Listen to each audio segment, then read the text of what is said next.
Wizards guard John Wall grabs his shoulder after hitting the floor hard during the second half against the Cavaliers. Photo by Jonathan Newton. Washington Post. After the Washington Wizards' defense no-showed against the Cleveland Cavaliers in a 130,122 loss Friday night, players and staffers occasionally ambled in and out of the trainer's room. The team's security peeked in. Markieff Morris, gently holding his sleeping newborn, also walked in to show off baby Giselle.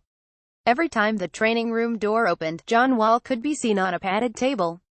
And those peeks revealed a concerning scene: Wall grimacing while receiving treatment on his sprained left shoulder. With 10 seconds remaining in the third quarter, Wall ran into Cleveland big man Channing Frye. He dropped to the hardwood, and unlike other times on the night when Wall crashed to the court and popped back up, he remained on the floor. "Usually, you know me, I get up off the ground, but I couldn't get up," Wall said. It was a stinger, Wall knew, and it produced intense pain at that moment and even followed him throughout the night. "On fire," was how Wall described the shoulder to reporters. The Wall finished the rest of the game and logged a team-high 38 minutes 28 seconds of court time. When he finally left the trainer's room after getting an X-ray, he was wearing a sling. "I tried to split a screen and shoulder-to-shoulder contact," Wall said, explaining the play. "But I feel like Frye threw a shoulder into mine because I've split screens before and hit somebody's shoulder and their body, and never had that type of injury." Wall relishes games like the one Friday night, a matchup against a superstar team and featured during a national primetime slot. Wall loves it when the spotlight shines bright. However, the night concluded with LeBron James at 57 points, the most scored by any player in the Wizards' Chinatown home, which turns 20 next month. Wall experienced his worst shooting game of the season.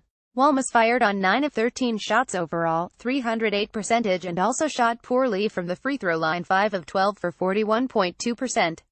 His 13 points, also a season low, came with 15 assists but were dwarfed in comparison to James. "Every shot that I took I felt like it was going in," James said, even when they were highly contested.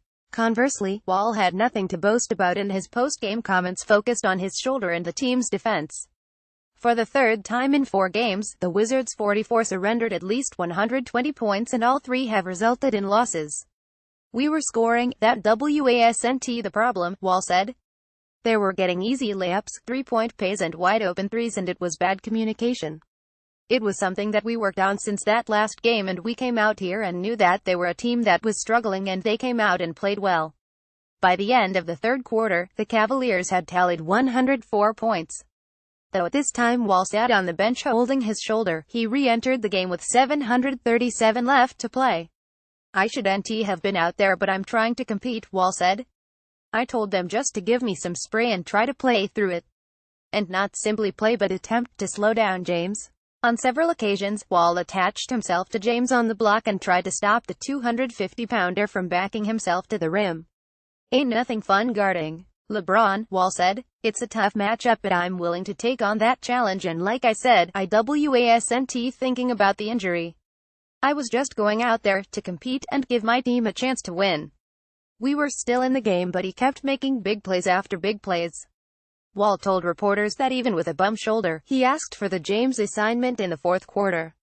"This is the type of person I am, the competitive person I am," Wall said. "Whenever you have the opportunity to go against one of the best players, to play the game and compete against him and just try to make it tough, why not take on the challenge? It's the only way I can make myself better as a defensive player and just showing I got heart." Though Wall's heart cannot be questioned, over the next few days his shoulder will be under scrutiny. According to ESPN, Wall said the X-rays came back negative.